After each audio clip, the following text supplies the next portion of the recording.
Good afternoon, everyone. It's a blessed day that the Lord has gathered us once more in this place to hear, listen, learn from His Word. Be encouraged, be strengthened, be encouraged. I'm under the weather, so forgive me if my voice is like this. Okay. I thought I'm gonna get well. But I'm better now, but I was thinking that somehow I'll be completely well before this day. But anyway, it's good. It's good that we are here and the Lord has brought us here. And this is the last Sunday, right? Yes. So we'll be looking forward to a New Year 2025, right? So our topic for today, or our verse for today, our message for today is found in the book of Philippians, chapter 3. And I would like to request everyone please to stand up, give honor to the Word of God as we read it. This one is from the New American Standard Bible, NASB. And it is found in Philippians chapter 3, verse 13 to 14. This is what the word of the Lord says. Brethren, I do not regard myself as having laid hold of it yet. But one thing I do, forgetting what lies behind and reaching forward to what lies ahead, I press on toward the goal for the prize of the upward call of God in Christ Jesus. Let us pray. Father God in heaven, again, O Lord, truly we are blessed to be here. You have led our footsteps in this place to worship you. We thank you, O Lord God, that you be working in our lives every day, O Lord God. And I pray, O Lord, that you continue to give us the strength, O Lord God, as we face a new year, new challenges, O God. We thank you, O Lord God, that you've been faithful to us in every way, O Lord God, sustaining us with your mighty right hand. And today, O Lord, I pray that once more that you would remind us the truth of your word, that we may be encouraged, O Lord God, that we may be strengthened in our faith as we will be facing a challenge. Again, O Lord God, open our hearts, speak in our hearts, O Lord God, in everything that we do today. And this is to give glory to your name, O Lord God. Thank you, O Lord God, for your Holy Spirit that is continually working in our midst to convict us of sin, O Lord God, and to direct us in the right path. Thank you, Lord God, in everything. May your name be glorified in our midst today. In Jesus' mighty name. Amen. Amen and amen. Praise God. Our topic for today is pressing on, found in the book of Philippians. That is what he said in verse 14. I press on toward the goal for the prize of the upward call of God in Christ Jesus. Now, I know most of us, if not all of us, are preparing for the new year. Right? Amen. You know, in every places there are some odd traditions that we see during New Year, right? And I was looking into it, like what are these odd traditions that normally people do, right? And I found some really odd traditions, like in Denmark, you know, when you have some, some neighbors that you are not getting well, or some neighbors or some friends, that you have some kind of rift or some kind of disagreements, right? People take pride in the number of broken dishes outside their door, but the New Year, so if you cannot, just get the plates and break it in front of their door. I said, it's a Danish tradition to throw a china in your friends or neighbors in front of your door in New Year. New Year. Some say it means of leaving any aggression or ill will behind before the New Year begins. It is said that the bigger your pile of broken dishes, the more luck you will have in the upcoming year. It also means that a lot of people don't like you. Right? So, very odd tradition. Now, there's another tradition in Naples, Italy. This is it. Out with the old. I don't know if you have the same tradition in your home. If you have something old, I want something new. I want to start new this coming year. So, all those old dishes, sometimes we give it away. Because I want to start anew. New dishes, new pans, new kitchenware, right? New clothes, right? In the Philippines, remember? During New Year and Christmas, we buy new clothes for the kids. Right? So in Naples, this is their tradition. And people toss everything from toaster to fridge off their balconies. Exactly. They throw off everything from toaster to fridge off their balcony. So there's something, a fridge falling off the balcony in Naples. Getting rid of old possessions symbolizes a fresh start in the new year. To prevent serious injuries, most locals stick to small and soft objects for their throwing tradition, though it's still a good idea to wash your head should you travel to Naples, because you never know a fridge or a microwave falling from your head.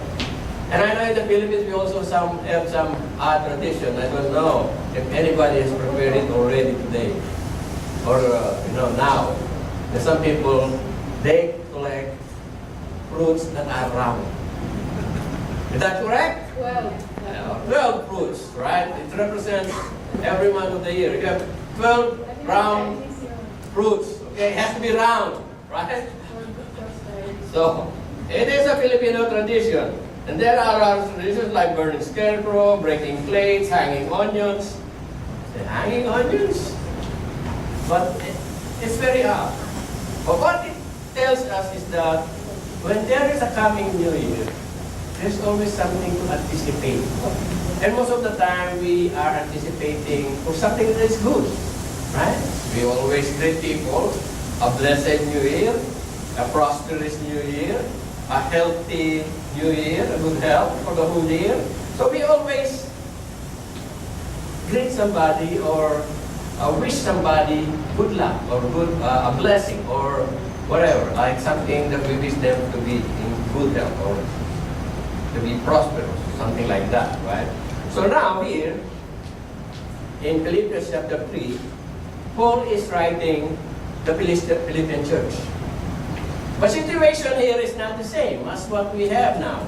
Now we are free, we are blessed by God, we have houses, we have cars, we have food. In this situation, the one writing is actually in jail. He is in jail, right? And I mean, if you are really like, sometimes in the season, like this season, some people are depressed, are sad, or something like that. You have to consider that Paul, when he was writing this message, when he said, rejoice, be happy, he was in jail. He was encouraging those people who are outside while he is in jail, he's suffering. He's tied up with a soldier, he's in a dungeon, doesn't have nice food, no hamon, no fruit salad, this is our common Filipino food, and morcon. He's in jail, but he still is saying that to the Philippine church, rejoice, be happy, right? But there's something here that I would like to share with everyone. That when Paul wrote this in chapter 3, the beginning of chapter 3, this is what he said. Finally, brethren, rejoice in the Lord. Rejoice. I write the same thing again. No trouble to me, and it is safeguard for you. Sometimes some people said, Brother Billy, you already delivered that message. Oh yeah, I delivered that message already. It's because you didn't get it. That's why I'm repeating it. It's not only me. Even Paul mentioned that. You still didn't get it. So I have to keep on reminding you again and again. Right? So there is a problem in the Philippine church because of some Judaizers, some people, they say, you have to be circumcised. You have to be a Jew first before you become a Christian. Right? That is what he says. Right? He said to the Philippian church. But here, Paul says here, brethren, I do not regard myself as having laid hold. Laid hold. What does it mean by laid hold? Laid hold is not like I hold this one. I lay hold of this one. No, it's nothing like that. The word here, lay hold, is like a wild animal trying to seize something for food.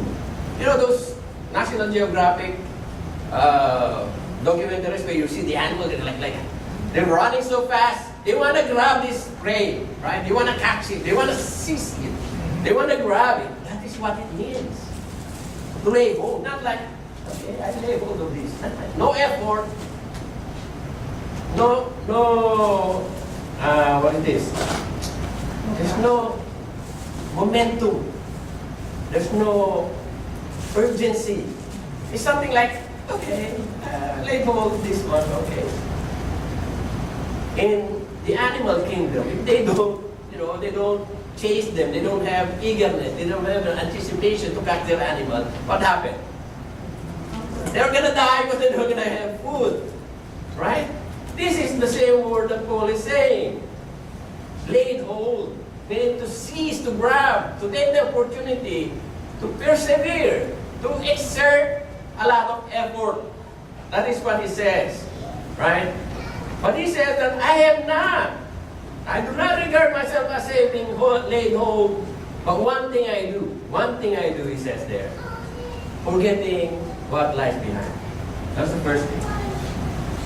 Pressing on, then, something, to move forward, right?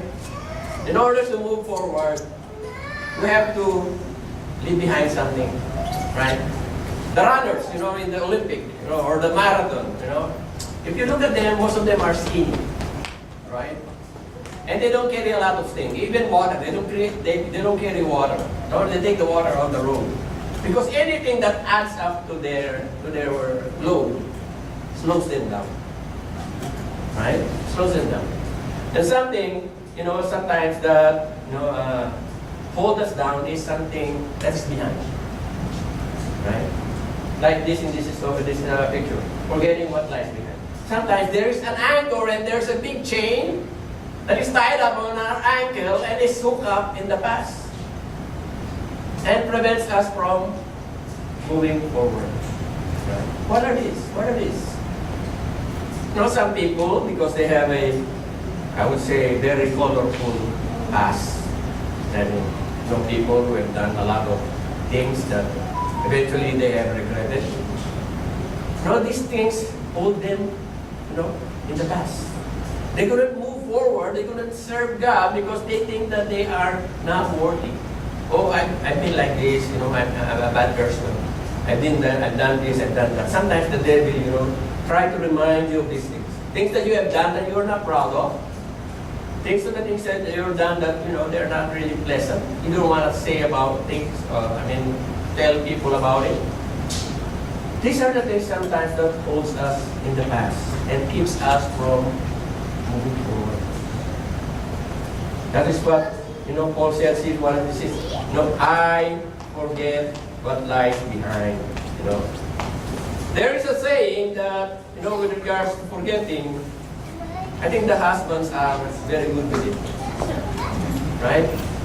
There is a problem, and the problem for men is that they do not remember.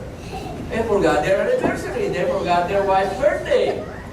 They forgot this, they forgot that. They forgot their errands. One time my wife said, buy 2 trays of egg, and I came home, I just brought 1 tray of egg. It's just because, I'm so scared. When I see a text from my wife, I look at it, I say, egg, okay, egg. I buy egg. I grab the egg, I didn't see 2 trays of egg. And when I go, did you see my text? Buy egg. Then I look back, 2 trays of egg. I missed 1 egg. 1 tray of egg, right? The problem with men is they don't remember. The problem with women is they don't forget. That's the problem. You make 1 mistake, she will remind you the whole year. And next year. Oh, and next year. Hopefully, this year is the last time that you remind your husband that he messed it up. Right? They know that they messed it up. Bro, 1 time is okay. That is the problem. Men don't remember and women don't forget. Right? And as I said, these are the things, bad things that happen in our lives sometimes hold us up in doing the will of God. We think that we are not well. Remember, brothers and sisters, once we give our life to Christ, that thing is deleted, erased, shredded, formatted. Those who are IT, is completely forgotten or removed. Right? You are a new creation. Don't let the devil remind you, you were like this, you were like that, you did this, you did that. Right? If you have not, gone through this, this year, please, no, forget it. Leave it behind. Don't let that become an hindrance in serving God. You are a new creation. Start new, right? Now, when I was looking at this verse, forgetting what lies behind, I was looking deeper to what Paul actually is trying to say here. Right? Forgetting what lies behind me. And if you look at verse 4, chapter 3, it says there, Paul is saying, although I myself might have confidence even in the flesh, if anyone else has a mind to put confidence in the flesh, I far more, circumcised on the 8th day, nation of Israel, tribe of Benjamin, Hebrew of Hebrews, and as to the law, a Pharisee, as to the seal, I persecuted the church. As of righteousness, which is of the law, I am blameless. So that is what he's saying. I mean, if you just, if you're talking about boasting about, accomplishment, boasting about what things I have done in my life, I have more to boast than anyone, right? So he starts saying, I am a Hebrew, I am a Benjamite, I'm a Pharisee, right? And with regards to the law, blameless. So with regards to the law, he was blameless, right?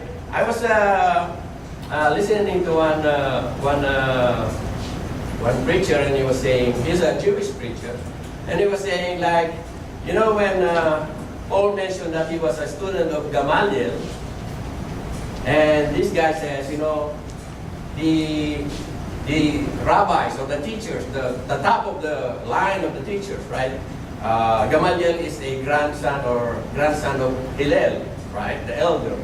So he was one of the top-ranking rabbis or teachers. So you are under the wings of these teachers. You are actually the prime. Meaning to say you're top of the line. And you know how many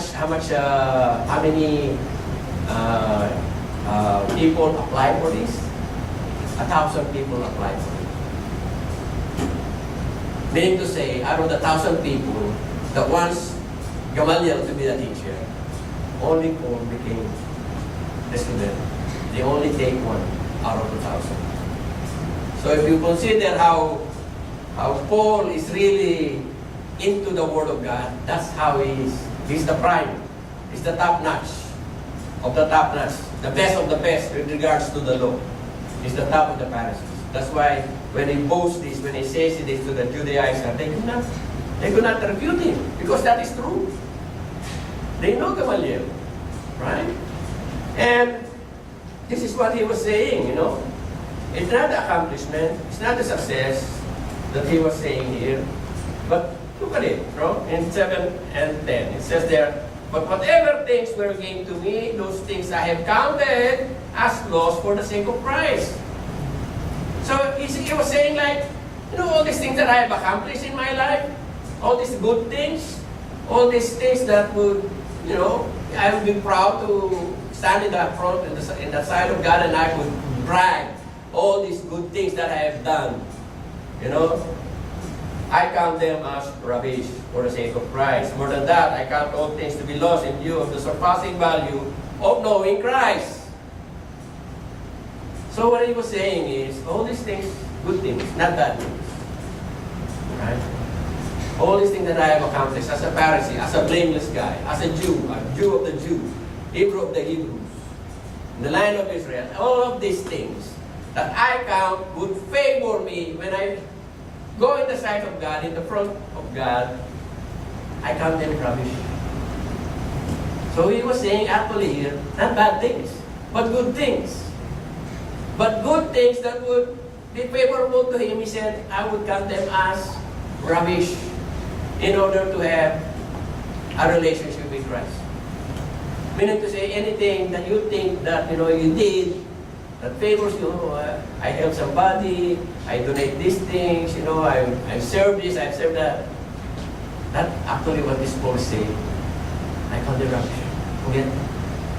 You know, sometimes, you know, we rest on our laurels. That's what they say. So when we accomplish something great, you know, we put it in our, and we you know, it's not bad to sometimes to mention it to brothers as an encouragement, right? But when you use it as to brag, it loses its value. You try to share it to other brothers just because you want to show the brothers that God is always faithful. That's why I like those songs that we have sung here. God is on our side, right? I will never be moved. I will never be shaken. Because God is on my side. So what Paul actually is saying here when he says, forgetting the past and forgetting what lies behind, he was actually not referring to bad things. He was actually referring to good things. Right? And in order for us not to, you know, to make our heads swell, right? Just remember, you know, you have not accomplished those things if God is not with you. Right? If you are a believer. Right? So forgetting all these things, whatever we accomplished last year, whatever we did last year, you know, those are past, right? It's good to remember them for the sake of, you know, remembering the faithfulness of God. Not remembering them because, oh, I've done this, I've done that. You know, if that is your attitude, forget it. Forget it. So that is what Paul is saying. Not accomplishment, not successes.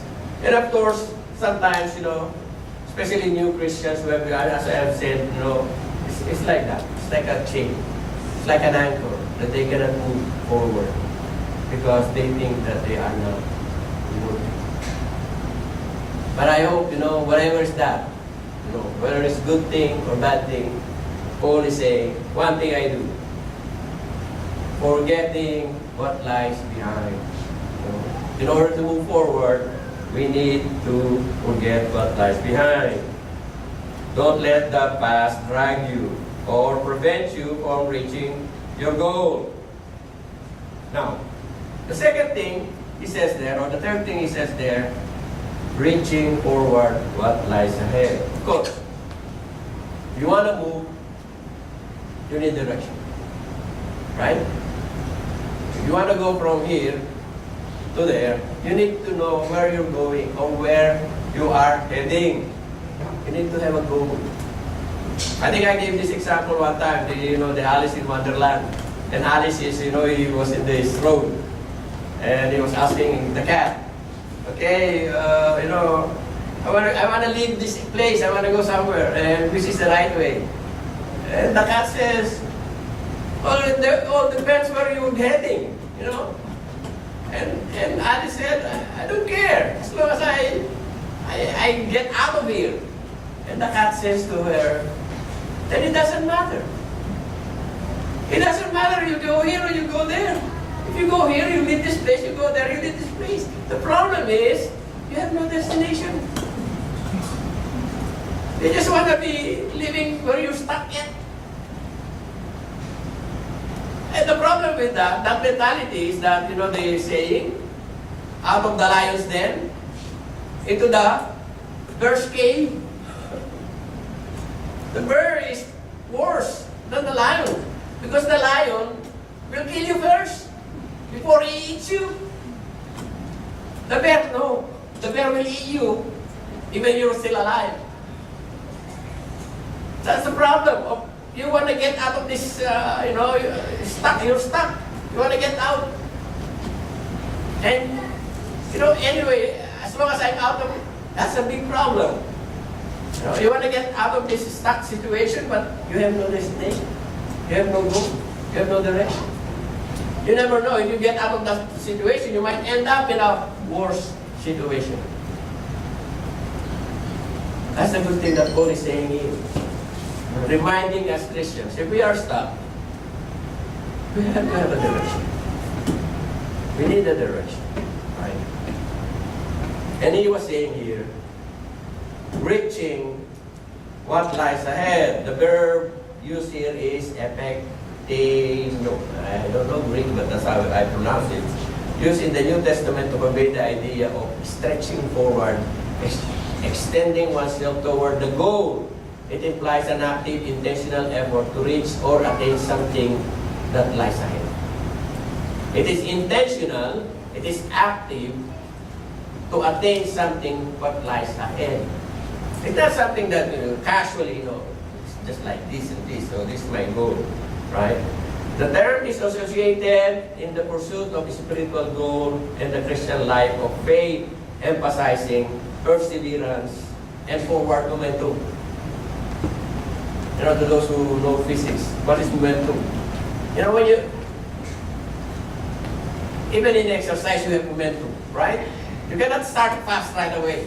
You have to build up momentum. That's what they say, Even your car, if your car is not, those fancy car or, those car that runs at 160 seconds, like my car, it's a 4-cylinder, right? It takes a while. I press the gas and it takes a while for it to build up momentum. And the same thing with us, If you don't move, then you will not create momentum. You stuck, right? And you start slow, and then build up from there. Build up, build up, build up. That's how we grow. Christian grows in building up momentum. It's not like overnight, I'm a strong Christian, I'm a mature Christian. No, it doesn't happen that way. It happens gradually. But if you don't move, you will never build momentum. And when you build up momentum, it's also difficult to stop. Do you see that?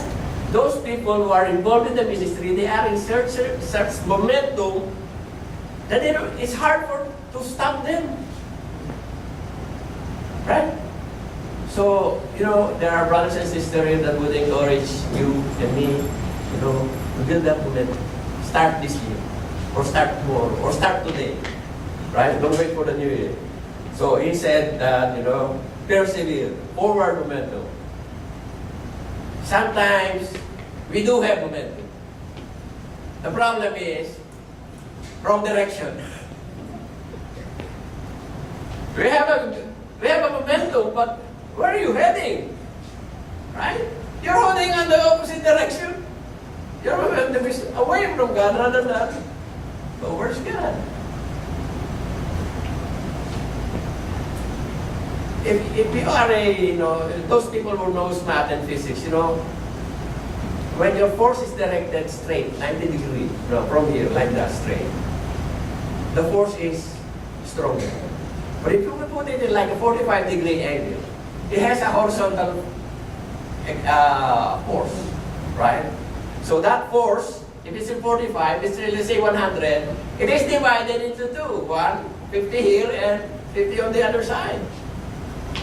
And you're not going straight. You're going on the side, right? Kuya Vic knows this one.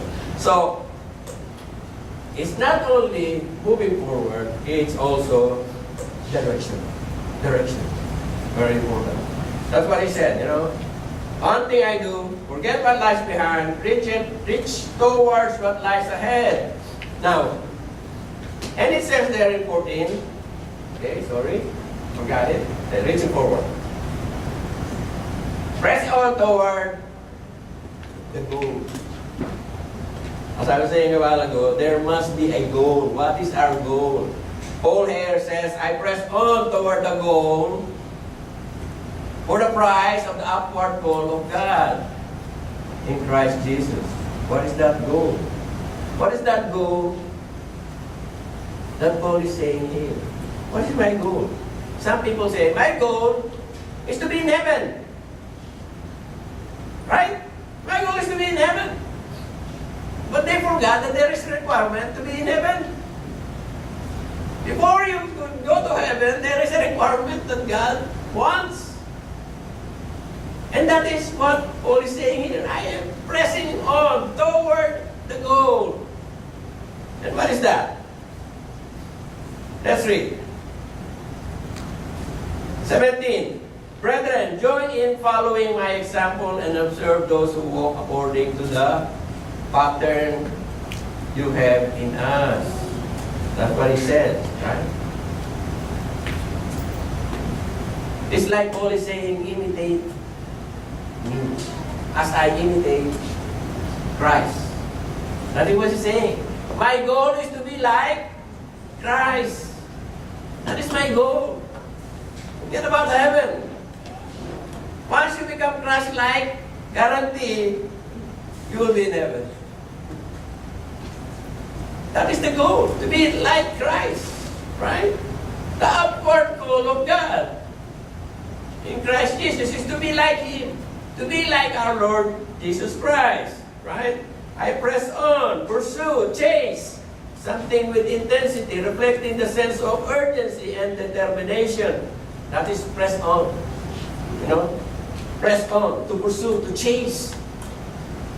Not something casual, like, you know, just, okay, I live my Christian life like, okay. No. It's not like that at all. That's not what Paul is saying. The thing is, Paul is in jail. Right? I pursue, I chase. No. I'm not a runner. To those who are runner, maybe, you know. But for me, you know, if I run a few meters, not kilometers, meters, I'll be catching my breath. It's so hard, right? But here it said, pursue, chase after something with intensity, with eagerness, with urgency and determination. There's an urgency. It's important, right? That is what he said. I press on to the goal, and my goal is to be like Christ. Christ-like, right? Now, that is the target of every Christian. Should be the target of every Christian believer, to be like Christ. That's what Paul is saying. No, imitate me as I imitate Christ. Christ-likeness, right? And to be Christ-like, I'll only give you 3 examples.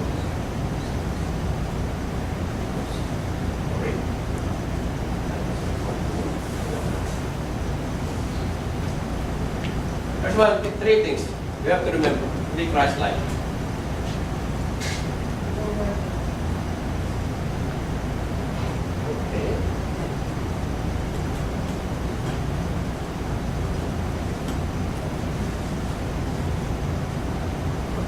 Technical difficulty.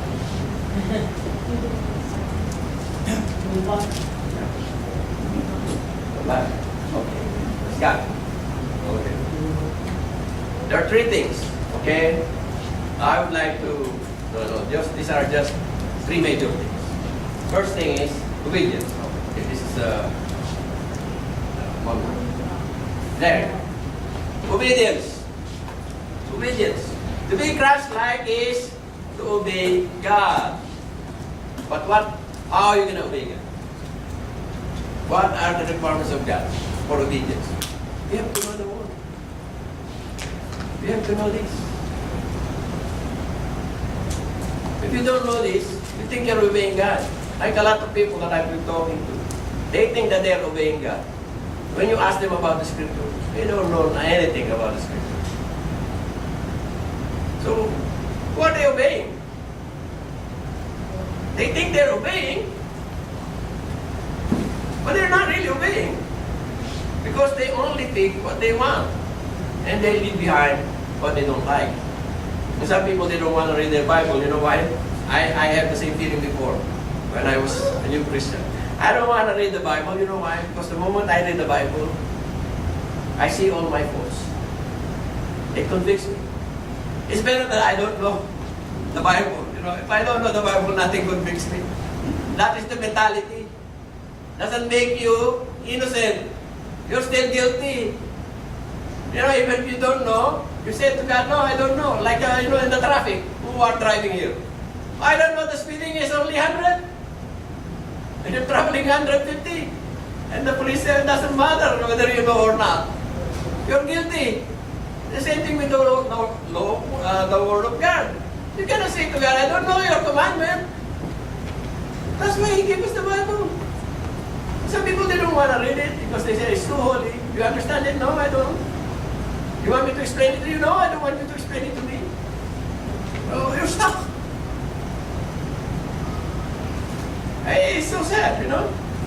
Obedience. Obedience is always based on the Word of God. And we have to know the Word of God. That's why we focus on the Word of God. Word of God, Word of God, Word of God. Preach the Word of God. Second, is love. We seen it a while ago, right? Love. Jesus said, you know, you will be known as my people, as my children, when you love one another. Right? Be forgiving. Nobody's perfect here, right? Everybody makes mistakes.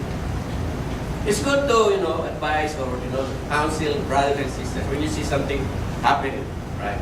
If you are a true Christian, you accept, forgive. Right? As long as you rebuke him with love. Because you care for him, you don't want him to go astray. You remind him of the Word of God. Right? If we don't care, okay. If we don't care, who cares? Right? Who's gonna care? Everyone will be in his own. Then the problem then is, how would they know that we are the children of God if we don't care each other? Sometimes people misunderstood that when you tell them something wrong, you are judging them. You're not judging them. You love them so much that you're trying to remind them. I tell my wife, sometimes I tell my wife, sometimes I am cruel. Brother Will is very nice. But I tell you, sometimes I am cruel.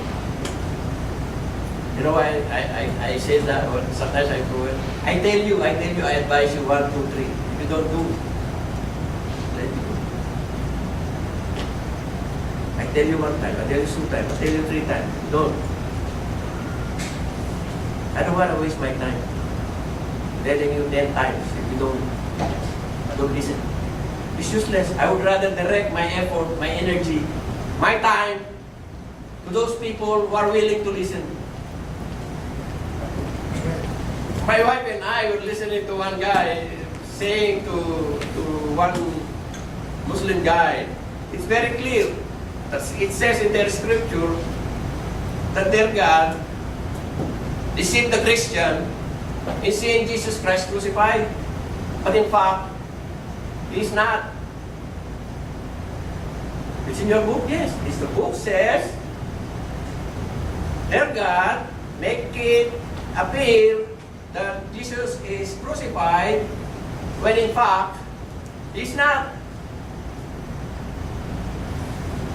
So whose fault is it for Christian to believe that Jesus is crucified? It's His fault. It's God. Because He's the one who make it appear that He's crucified, but He's not. So who's the liar now? And the guy couldn't take it. I mean, no, he's not lying. He's presenting something that is false. And the Christian believe it, and now you blame the Christian for believing Christ to be crucified. Whose fault is that? It's your God. Because you make it look like that. And still, they couldn't get it. They couldn't get it. I mean, how easy, how simple it is. This guy presented something that is false. And people believe it. And now when you tell the people who follow this God that your God lied, they couldn't see it. It's so clear. That's why I'm saying, you know, sometimes I'm cruel. If I tell you 1 time, 2nd time, 3rd time, and you still don't listen, and let it be. Let it be.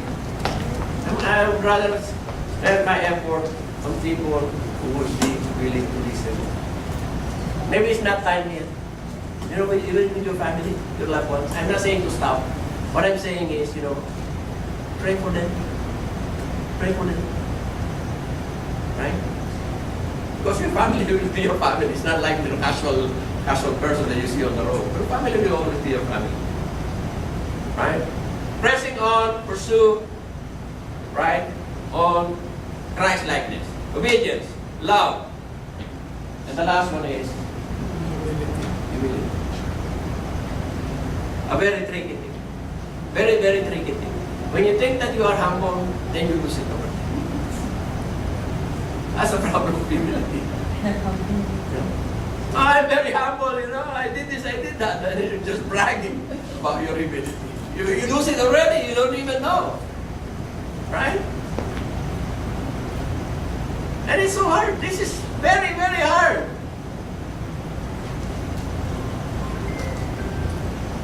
These are examples that we should follow. You can see this in the life of Christ. These are just simple three major things. Jesus obeyed the law until He died. He loved us. That's why He died for us. And He humbled Himself. Right? If you look the first statement of Paul here, a statement that he says in 13, Brethren, I do not regard myself having laid hold of it yet. He's not bragging to the Philippian church, follow me because I already have attained it. I have it, so, follow me. Brothers and sisters, in this life, we will never reach that point. We'll never reach that point. We will pursue righteousness, we will pursue Christ-likeness, we will obey, we will be humble, and we will love our neighbors, our friends, our brothers, and God. But we will never reach to the point of perfection. Sanctification is an ongoing process, and it will be until the time that the Lord will take us.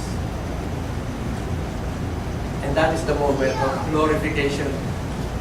That is the only moment when you die, the glorification will be there. But in this life, we will never be perfect. We will never be 100%. And the thing is, Paul is saying here, do not stop. You think that you're already here, do not stop. Continue. Continue until you reach the upward call of God, when you reach heaven. Right? Obedience, love, and humility. That is our target. Now, another slide here. Sometimes we think that, when we walk the Christian life, when we are struggling, even when we have victory, but most of the time during difficulties and hardship, we are facing a new year. We don't know what new year will give us. Right? Maybe good, maybe bad. Right? But one thing for sure, the Lord is with us. It says there, "Oh Lord, you will not withhold your compassion from me. Your loving kindness and your truth will continually preserve me." Brothers and sisters, if you want to be, successful in life, I'm not talking about money. Want to be successful in life, to be Christ-like, you cannot attain it by your own. You cannot attain the goal by your own.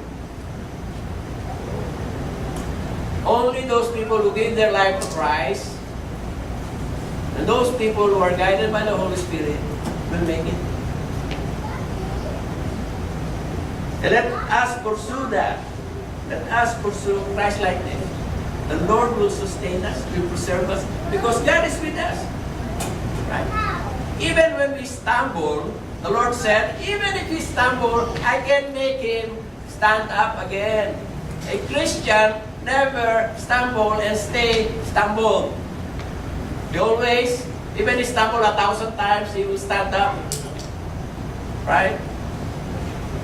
Now, I would like to end this message on this story. It is the story of John Stephen Akhwari. He is a runner of marathon in 1968 in Mexico. Because he was not used to high altitude, he has difficulty, he had severe cramps.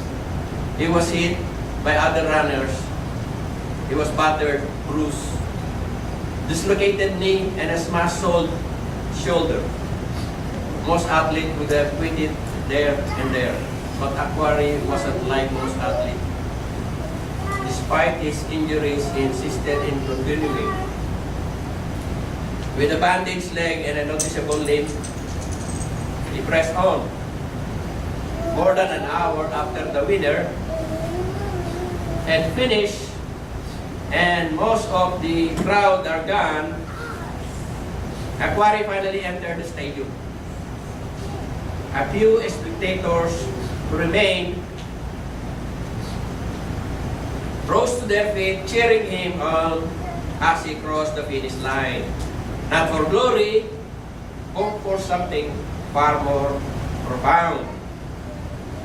When asked why he didn't quit, Aquarian replied, "My country did not send me 5,000 miles to start a race. They sent me 5,000 miles to finish." The same thing for us.